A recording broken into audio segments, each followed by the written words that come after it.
Okay, so when we're doing our treatment planning, you know, we're still considering patients whether we want to save their teeth or dentulate.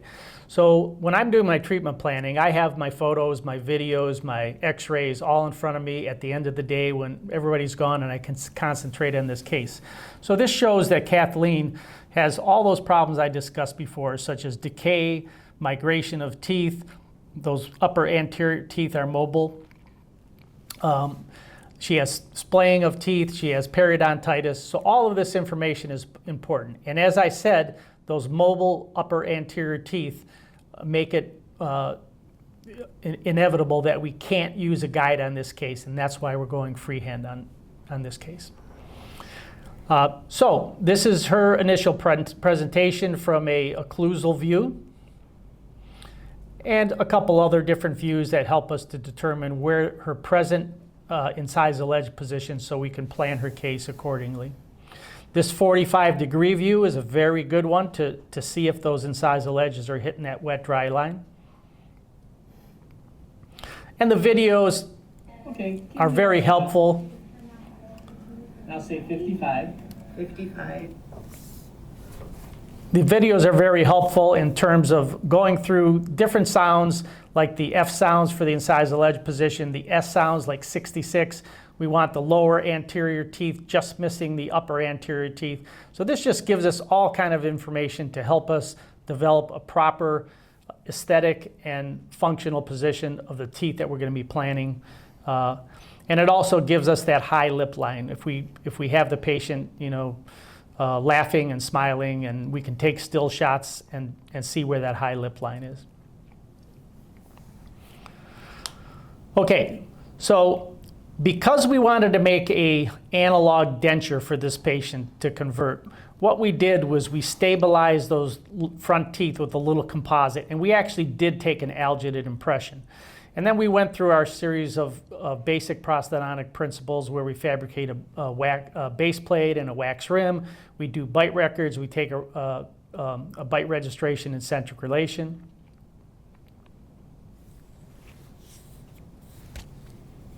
And we take a face bow so we can mount that, the upper cast in the proper midline position.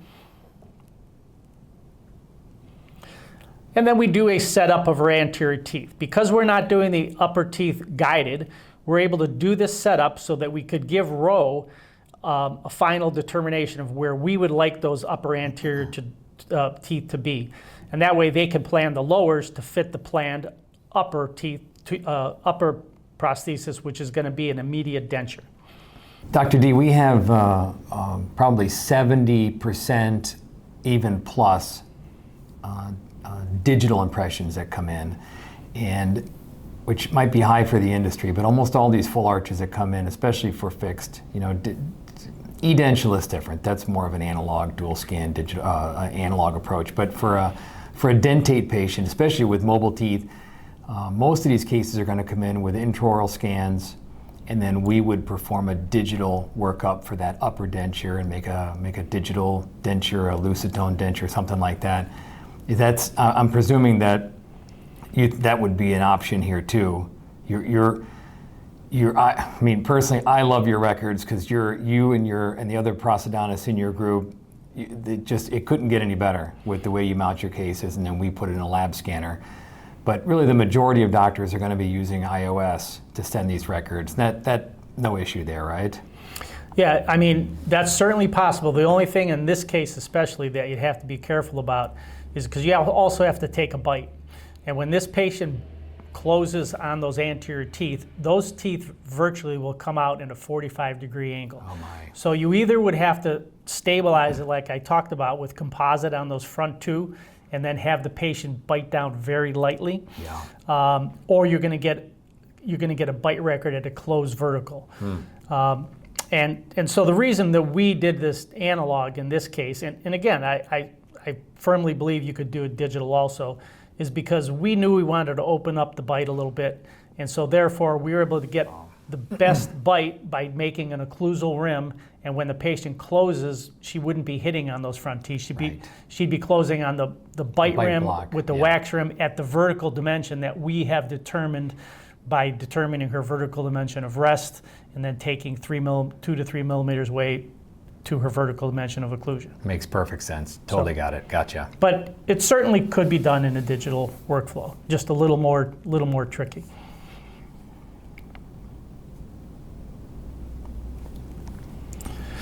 Okay, go back. So here's our completed maxillary setup. So we're determining the plane of occlusion, we're determining the incisal edge position, and then the lower can be planned according to that. We also like to set up the lower teeth that are missing just to give, number one, it allows us to position the upper teeth that we've set in the proper position from a buccal standpoint, and it also give the lab further information that they can scan and help to be consistent on the plane of occlusion that we are trying to establish. Okay, so let's go back through our treatment sequence workflow. So we've done our case workup. We've taken all our records and we've worked up the case, we've analyzed the models, and now we can make a diagnosis. We don't want to do any treatment planning in terms of deciding what treatment options that the patient has before making a proper diagnosis. So for this case, our diagnosis was generalized severe periodontal disease, localized severe mobility of her upper anteriors, generalized decay, and a collapsed vertical dimension. So now that we have a diagnosis, now we can start thinking about what treatment options the patient has. And as I said before, I always want to give a patient an opportunity to save their teeth. Now, certainly in the upper jaw, those teeth are not savable. We don't have any options for that. But in the lower jaw, if we wanted to save her teeth, I'd send her to a periodontist. They might do some scaling and root planings, possibly some periosurgery, possibly some gingival grafting. Because those teeth are shifted, she might need some orthodontic treatment. And then she would need fillings and crowns and implant-supported crowns. And so we could possibly do that, but the question is, how long will that take? How much will that cost?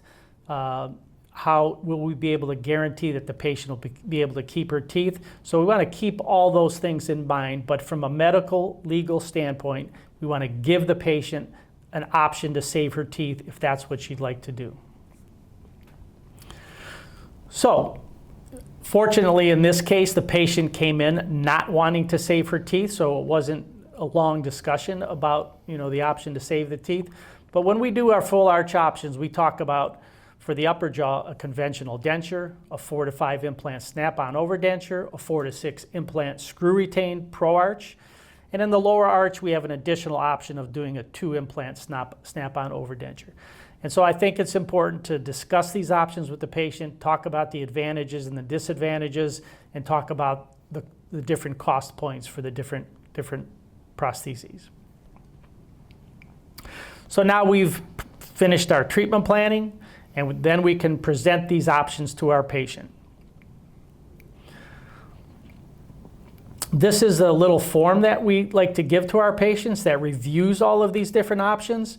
And at the time that I presented this to my patient, we were just starting to do the Locator Fixed option. So as you can see, the form that I have here doesn't show the Locator Fixed, but I offered this to Kathleen at a reduced cost because it can be completed at a lower laboratory cost. And so when she saw that, she decided that she would like to try the Locator Fixed on the lower arch. So our final treatment plan was a maxillary screw-retained monolithic zirconia prosthesis. So a conventional screw-retained prosthesis on the upper and a mandibular Locator Fixed prosthesis on the bottom. The upper will be freehand because of that severe mobility. It'll be immediately loaded with a smart conversion technique. And the lower will also be fully guided with CHROME GuidedSMILE, and then immediately loaded using C2F technology, as you'll see in the subsequent slides. So here's our final diagnostic setup. We've established the occlusal plane, we've established the buccal corridors, we determined the midline, and we determined the incisal edge position. This has all been done by looking at photographs in a facially generated treatment planning technique. The laboratory workflow will be that we send these mounted models to Rowe. They take a lab scanner. They generate STL files. And then our surgeon sends them the CBCT DICOM information. I don't know why I have that. And then the lab is going to merge these files, and then we're going to set up a meeting between myself, the surgeon, and the digital planners. First of all, the lab is going to give me a prosthetic design for the lower that I'm going to approve. I always like to see the prosthetic design before they start planning the implant position, because we should be planning the implants in regards to where the teeth are going to be. So after we have all of the models scanned and we've met with our laboratory in terms of the treatment planning, now I can make a backup denture by setting the teeth in the lower arch, or I could do it digitally. Either way, in this case, since we're doing the upper, we decided to do a setup in the lower. But again, you could have Rowe just design a digital denture that can be used as a backup denture. There are cases where the implants don't have good primary stability, so it's a good idea to either have a backup denture or be ready to make one really quickly, and that's what the digital workflow is really helpful with. So here we have our dentures, our lower denture processed in IvoBase. This is just so that we have a backup denture. And we have our upper denture also processed in IvoBase. And just a couple slides of the different views of those dentures. And then we have Rowe develop a clear guide, which is a duplicate of our upper denture. And this is going to be used as our freehand surgical guide. Here's a view of the occlusal and the intaglio. And then we're going to cut out a little trough so that the surgeon can place the implants and use guide pins and check to make sure that the direction of the implants are correct and that they're coming out occlusal surfaces and not out the buccal or the facial. Okay, so now we're going to proceed to the surgical planning for the lower. These are the STL files that we send to Rowe of both the upper and lower models and the bite registration. They're going to convert these into a program. This would be, Alan, this would be 3Shape, I believe, right? Yeah, 3Shape. So these are the physical models, right? And no, not the physical models. It's an STL of the upper setup and the lower natural teeth. Right. So that means you send it to us articulated and we scan it in with 3Shape. Correct. Yeah. Okay. Right. Okay.